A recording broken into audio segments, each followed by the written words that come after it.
எடுத்து வச்சாச்சுங்க. வானில கொஞ்ச நேரம் காய விட்டணுங்க. காஞ்சோனி எண்ணெய் ஊத்திக்கணுங்க. அப்புறமா இருங்க. கடாய் காஞ்சிச்சுங்க. எண்ணெய் ஊத்துங்க. எண்ணெய் வந்து கொஞ்சம் கொதிக்குதுங்க. இன்னும் கொஞ்சம் ஊத்திக்கலாங்க.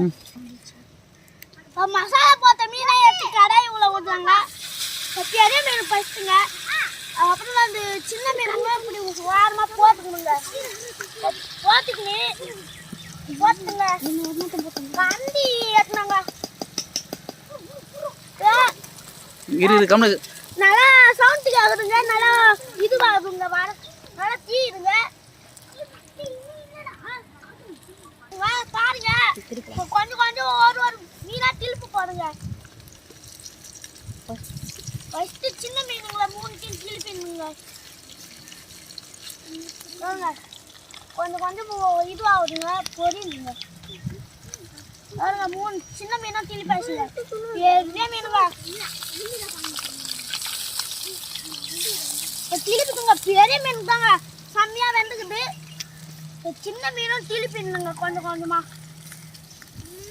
சாப்பிட திருப்பிங்க கொஞ்சம் கொஞ்சமா ஒன்று எடுத்து பிளேட்ல வச்சிருந்துங்க. சாப்பாடு கொட்டி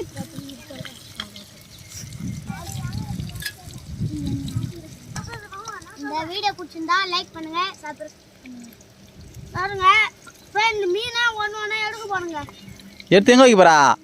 தட்டில் வைக்கணுங்க. எடுத்து உன்ன வேவல்றா வெந்துச்சா? அந்த எண்ணெய்ல கொஞ்சம் லைட்டா காயணும். ஐயோ முக்கியமான அப்படியே சாப்பாடு போட்டு வரக்குங்க. இப்போ மீன் வெந்துச்சுங்க. எடுத்து தட்டில் அழகாக வைக்கலாங்க.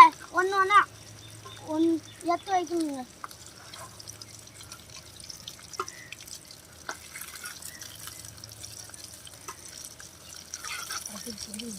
லாஸ்ட்டுங்க பெரிய மீன் எடுத்துக்கணுங்க.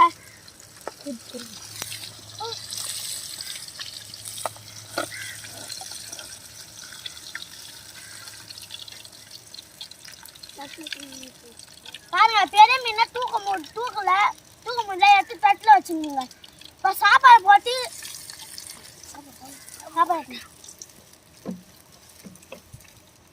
சாப்பாடு இங்கே பக்கத்தில் வந்துச்சுங்க.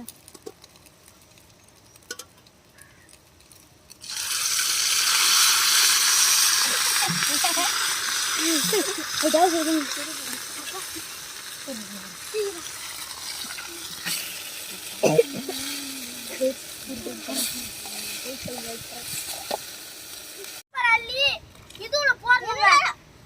அள்ளி இப்படி போயிடுச்சுங்க. இல்லை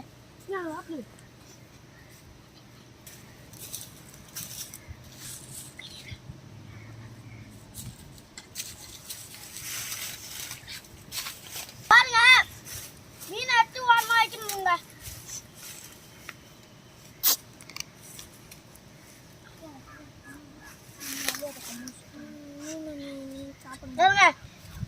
இவ்வளோ தான் எண்ணெய் மீன் இருக்குதுங்க. கொஞ்சம் கொஞ்சம் கொஞ்சம் சாப்பிடுங்க. ஆளுக்கு கொஞ்சம் கொஞ்சம்.